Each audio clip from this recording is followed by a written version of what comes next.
Welcome to Solo Travel Adventures, my sisters. Don't let fear hold you back from traveling alone. I want you to gather your courage, listen to inspiring stories, and learn how to travel solo while safely navigating new places from this show. I'm Cheryl Esch, solo travel advocate and travel coach, and I want you to have a transformative experience when you travel solo. So pack your bags, book your flight, and check one more time for that passport. It's time to explore the world.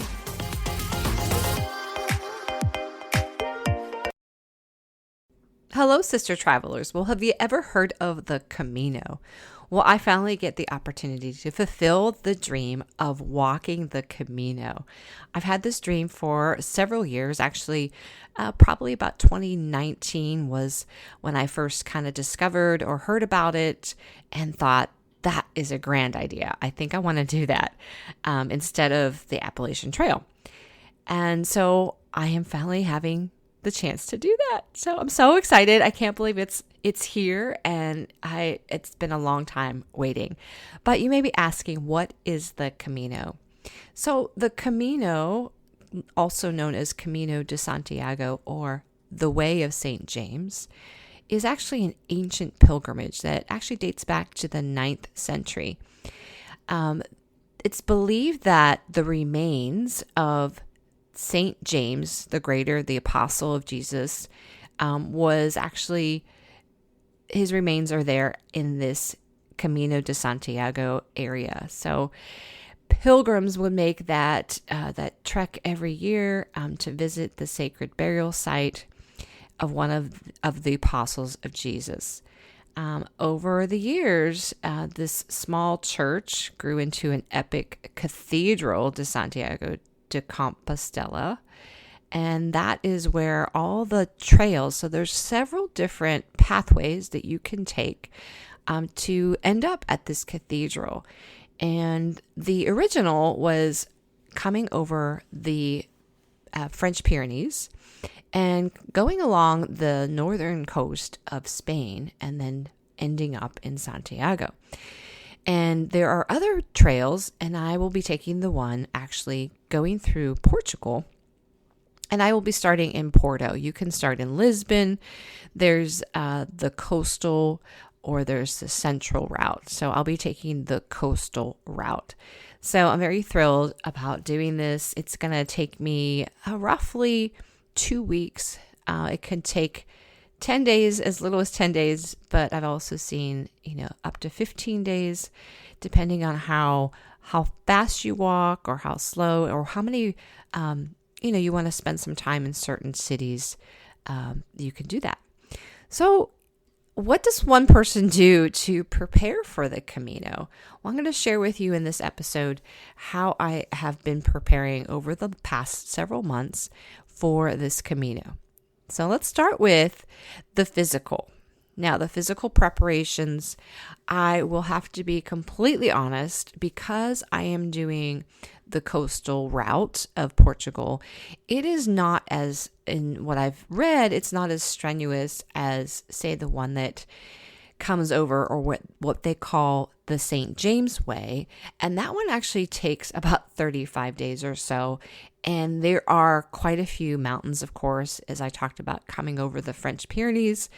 Could be pretty challenging. And so my route is on the coast, so it's a little more flat. There is a section, I know, as I kind of make my way into Spain, that will be a little more hilly and might be a little more challenging. So I did prep physically, but I wasn't overly fanatical about it. I'm not too concerned, mainly because I do walk on my feet every day for several hours. So I do have that advantage, and I do work out. But how did I prepare? I wanted to prepare more so, obviously, walking. I started back in probably April or May. I think it was closer to May, that I started doing what's called rucking. So this is where I had a weighted pack. And so I had a 20-pound plate that I put into my backpack, and I would just walk or hike with that pack on. And over time, I would just walk. I'm not doing anything too strenuous. Plus, in Dallas, we don't have a whole lot of hills, unfortunately. So I found what I could. Sometimes I'd get on the trail and use my pack, but mostly just adding miles as the time got closer. I didn't feel like I needed to train as hard as, say, for example, when I hiked the Machu Picchu. I did train fairly hard for that one. I was committed in doing what's called Orange Theory Fitness about 3 days a week leading up to my Machu Picchu, because that one was you definitely need some training for that one, or preparation physically for that one. And then on the still on the physical side, you want to make sure you find proper footwear. So for me, I decided I have a wonderful pair of low hiking boots that are so comfortable, very broken in, but I felt they were a little too heavy. They are heavy, and there was no need for something quite that heavy or rugged for my hike. So I chose a trail running shoe. So it still had sort of the nubbiness of sort of hiking boots, but it was definitely more lightweight, and I felt that was going to be sufficient. And I finally found a pair. Of course, I'm a big advocate of New Balance because that's what fits my feet, and I was so fortunate to find a New Balance trail running shoe that fit wonderfully. It is so comfortable, and I've been wearing them to sort of break them in, but there wasn't really much needed to break them in. And then so you make sure you do that. So don't just buy your shoes and then go on your hike the next week. So make sure you find a comfortable pair and you get them broken in. And that might take, a couple tries, going to some stores, trying on some shoes to find what works best for you. Speaking of feet, the other thing you want to physically make sure you prepare or have is good socks. Now, it is recommended that you get wool socks. Merino wool is the best because a couple things. They are very, they dry easily. So, you're going to be wearing these off and on throughout your hike. And they're also great, I think, good for, moisture wicking. They don't smell. They kind of absorb that. And there's also, I bought a pair because I tend to get between two of my toes. I do tend to get blisters if I have long hiking days. So I bought Merino wool socks that have toes in them. So each toe is its separate little, I put my foot in there. So I am set there. Make sure you got good socks. Next, make sure you have a backpack that fits right. Definitely you need one with a waist strap and a chest strap. Now, I chose, I have a 45 liter, but I feel like that was too big. I know some people have done this with maybe a 25 liter size backpack. I felt that was too small. So I actually did end up purchasing, which I really didn't want to do, but I ended up purchasing a 34 liter, which I feel is just right. Right. And then physically, I've also just making sure I'm eating right. I'm staying healthy beforehand. I don't want to get sick while I'm there. And I don't want to already arrive feeling run down. So that part's been a little bit of a challenge this past week or so because I am allergic to ragweed. And right now, ragweed is rather high. So I am just dousing myself with all kind of allergen stuff that I would take to kind of keep that at bay. So far, so good. And then let's talk about packing next. All right. So they recommend once you find the size backpack that you need and it gets fitted. So I did purchase mine at REI. It does have adjustable shoulder straps. That way, depending on how tall or short you are, you get that nice fit so that it's not just hanging on your shoulders, but it's it's supported also by that waist strap around your waist there. So get fitted, get a good pack. And as far as how much do you take, and I get to packing in a minute, but they recommend that your backpack should be about 10% of your body weight. So for me, that's going to be approximately 16 pounds, or it's 7.25 kilograms. And so that's what I'm keeping my backpack at, I haven't fully weighed it. I have put all my stuff aside and trying to buy some things that are more lightweight or packing some lightweight items. So that's what I'm aiming for. I'm just about done packing though, and so we'll get a chance to weigh it soon, but that's kind of where I'm at. And then how did I prepare financially? I did work on a budget, and I did allocate. Some people have actually, recently I went to a Camino informational gathering that REI actually hosted. And the lady that was holding the question discussion as far as, preparing for the Camino, she said she budgeted 35 US dollars per day. And I felt like that was a little low, but things are definitely cheaper over there. For example, I did book of some of my first nights are only about 15 euros. But I did budget a little higher. I actually was able to. I just get a nice tax return.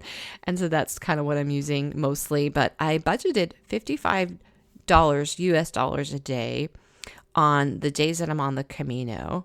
And then I do have an extra 5 or 6 days that I'm not, approximately, depending on how fast I walk, that I won't be on the Camino. And so I have budgeted 75 US dollars a day. Now, do know that, what that exchanges for whatever your country's currency is. So for example, US dollars, 55 a day is actually less than that in euros. Okay. So, the dollar is not really strong right now over in Europe. So, that's why I took it in US dollars a little higher, because then it kind of brings it down a little lower in euros. Okay. Something else to consider that you really need, I recommend that you get it before you go. I mean, you can get it once you get there, but you need credentials. So this is like almost like a passport that acknowledges that you are a pilgrim and you are walking the Camino. And the reason you need this is, it will allow you to stay in the municipal albergues or hostels. And it also can give you discounts on what they call pilgrim meals that some restaurants do offer. And it's also just a nice, you'll be getting that stamped. You want to do every day, get it stamped. Some of the restaurants will stamp it, places you stay will stamp it to acknowledge that you've actually walked, so that you can just kind of arrive at the cathedral and, you get this little certificate that you finished the Camino when you may have not. So this is just to acknowledge that you have done the pilgrimage. Now, your last 100K, you do actually have to get your passport, your credentials stamped at least twice a day, that last portion. And then once you finish, you arrive at Santiago de Compostela Cathedral, and it's phenomenal. I can't wait to get there and, feel that excitement that people do once they accomplish that. So I got my credentials actually through a local chapter here in the U.S. And so if you're U.S. based, there are many of them. You could request it. I would say if you are going, request it at least 6 weeks before you go so they can get that mailed to you. And so I have that in my hands and I'm ready to go. So I'm super excited. Let me talk a little bit more about what is included in my backpack. What should you pack? How much should you pack? Now, aside from the Camino, I will be doing some other more sightseeing types of activities. So I will have 2 additional outfits aside from what I plan to sort of use on the Camino. So here's a list of items that are suggested for packing for the Camino. 2 pairs of pants, 2 to 3 short sleeve shirts, 1 long sleeve shirt, I did add, I get really warm. I'm, menopausal. I get warm when I hike. So I did pack one sleeveless, lightweight Columbia shirt that I love to hike in case I do notice that there's going to be some days it's going to be high 70s while I'm there. So I did just throw one of those in, but the evenings will be in the 50s, higher 50s usually. So that long sleeve shirt will be beneficial. It says 2 to 3 pairs of underwear. I recommend that you also buy Merino wool underwear. Again, those can be washed. They help, with odor, right? So they're good and they dry really fast. So I bought myself some Merino underwear. It was a little test run. I bought a couple different brands to find one that I liked. As I mentioned before, you need some good wool socks. So it says 2 to 4 pairs of socks, and then a waterproof jacket or a poncho. Now, it is recommended that you do the poncho idea. And they told me why. The poncho can go over your backpack. Make sure your poncho also has a hood. Because a lot of times if you're just wearing a raincoat, and then you have like this backpack cover, right, to protect your backpack from rain, often the water will go down your back, between your back and the backpack, and then things inside your pack are actually going to be wet. You will feel wet. So I recommend the poncho, which I have. A fleece jacket. I am taking a jacket. Depending on what time of year, you might need, like, it says some gloves or a hat. I am taking a regular hat if there's some sun or some rain. It's a waterproof one as well. I have lightweight sandals, and these are my Tevas. Again, you want to find a comfortable pair of sandals. I actually have hiked in my Tevas, so I like that, not only to let my feet air out from my tennis shoes, but it could be an alternative if my feet feel a little too hot or too cramped in the tennis shoes. So lightweight sandals, a bandana, a quick dry towel. So this is one, again, that's going to dry quickly because when you stay in these albergues or hostels, I mean, some of them will provide towels, but there may be a charge. And so I just bought one to have. Highly recommend. It's called a sleeping bag liner or a body sheet. And this is great because a lot of us worry about bed bugs. And so this is one way to sort of protect yourself, protect your, when you sleep. It can go over the mattress that you might be sleeping on. Okay. And guidebook. So I have a guidebook that I'll be taking. It's specific to the Camino, the Portuguese Camino. A headlamp, a journal, water bottle. I am taking my life straw, and also I will take my water bladder and see if there's times when I can get that filled up as well. 2 large garbage bags or Ziploc bags, lip balm, clothespins, safety pins for laundry. I've also heard I have an S hook. They say that's good because then you can hang things on your S hook, maybe off the edge of your bed. Obviously your passport and maybe a money pouch for all that to stay safe.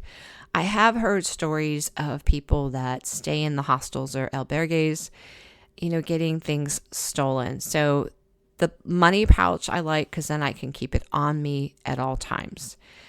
Sunglasses, for me, I have regular glasses as well because I need them for distance. So I need 2 sets of glasses and my reading glasses. So that's actually 3.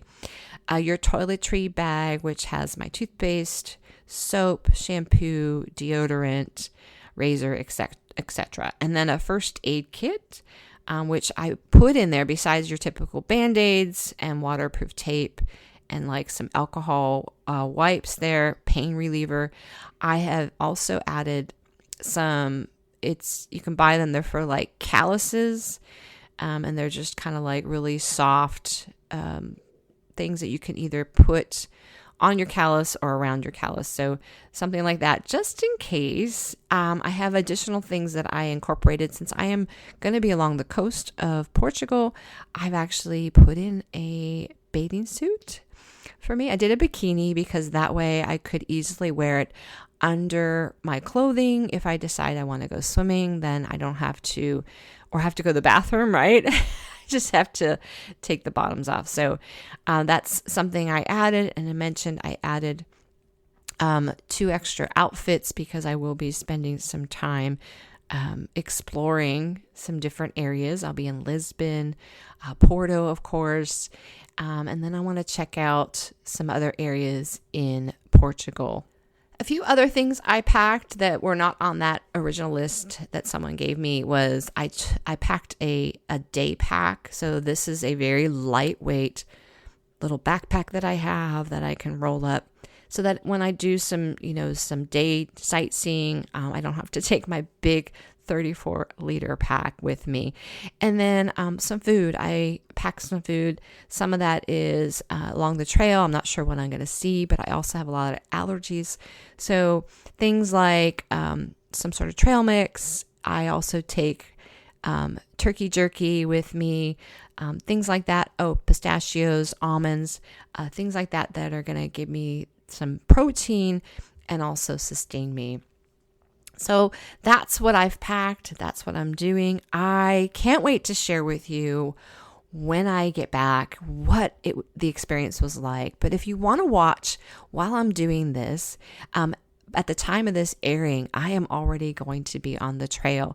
So if you want to catch up and see what I'm doing on the trail, on the Camino, you can follow me in my Instagram because that's where I'm going to be posting, videos, reels, and pictures from my experience.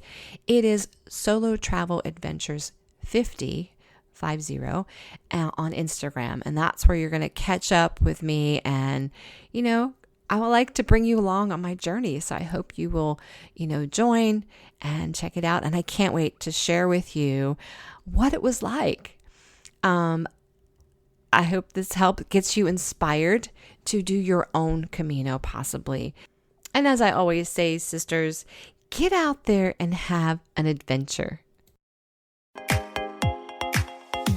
Hey, sister travelers, did this podcast inspire and encourage you or move you to get out there and travel?